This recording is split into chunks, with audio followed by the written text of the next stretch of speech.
Go.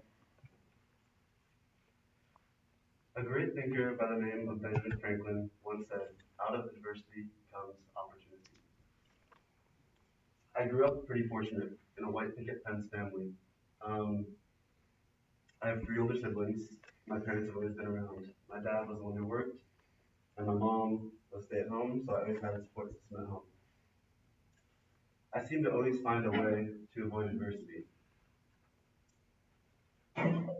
Everything I did was to protect myself from my feelings. Even I had a tough time transitioning in middle school to a new school, and I transferred to the school that my best friend went to because I wanted to avoid that challenge. So I'd always had a hard time dealing with adversity. So what if there was a situation that I couldn't avoid any of the adversity? That happened in my freshman year of high school. I didn't think I was going to become an uncle at the age of 14 years old. My mom and my brother sat me down and they told me that my brother would be in college, I was go pregnant, and I was going to be an uncle. Actually, it had already been born, so it wasn't enough time to really prepare for that, and I was going to be leaving high school. So that was everything kind of started like happening quickly, and um, I like straight away went to trying to see how I could avoid the emotional distress and all the stuff that had happened.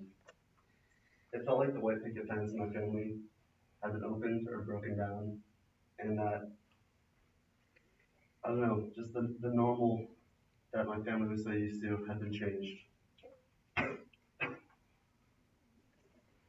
My brother growing up always had a lot of problems, a lot of struggles. He was diagnosed at a young age with Asperger's, so he was high functioning on the autism spectrum.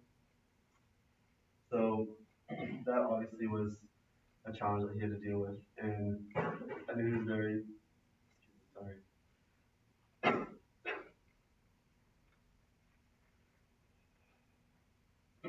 I knew he was very vulnerable a lot of times and very easy to manipulate. And that's what happened with this girl. Um, he met this girl online dating, up north. He went to school at Santa Clara University. And he met this girl. I think this girl found out that my family had a pretty good thing going on. We were doing okay, and her family came from a lot of hardship. So she basically told my brother that she was infertile and that she was pregnant. I don't know how she tricked him into that, but she told him that. So fast forward, and my brother now had a son.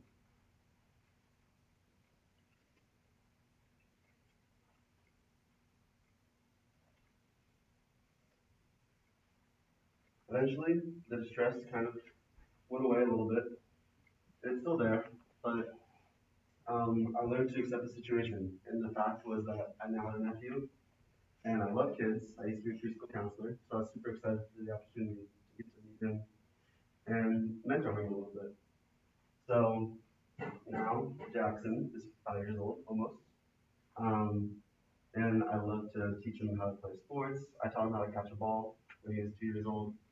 Um, I love watching TV with him. He loves watching me play video games. Like I sometimes hand him an old remote that doesn't work.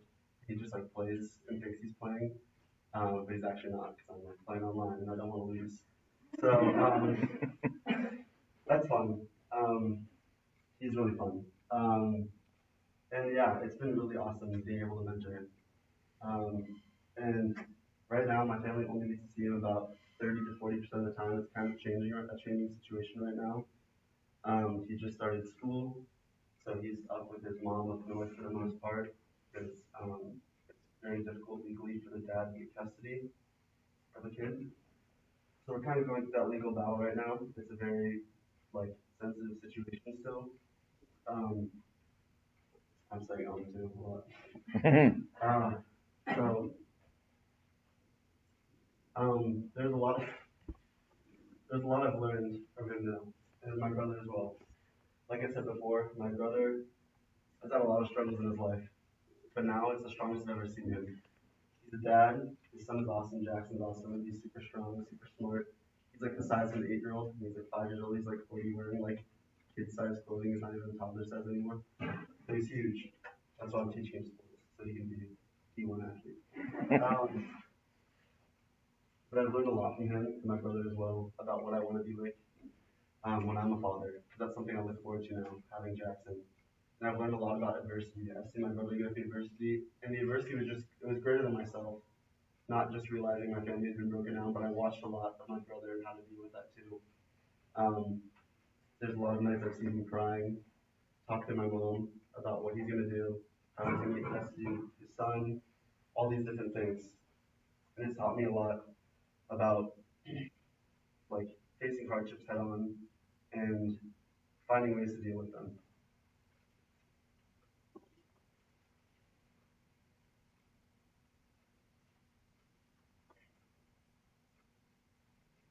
So right now, my family doesn't know anything about the future. The current situation is that my brother's gonna go into mediation eventually, and try to get his son to move out here. So I don't really know like what's gonna happen, um, which is kind of scary. But I think there's a lot to come from it, and I hope Jackson can grow a lot, and I feel like we can be the ones that can best do that, and myself as well, be a role model for him. So I leave you with a quote from Helen Keller. Optimism is the faith that leads to achievement.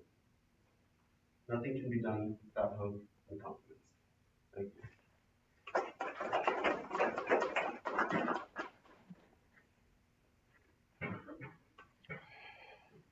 Alrighty. What'd you think? That was really rough. What? It was rough. Rough? Yeah,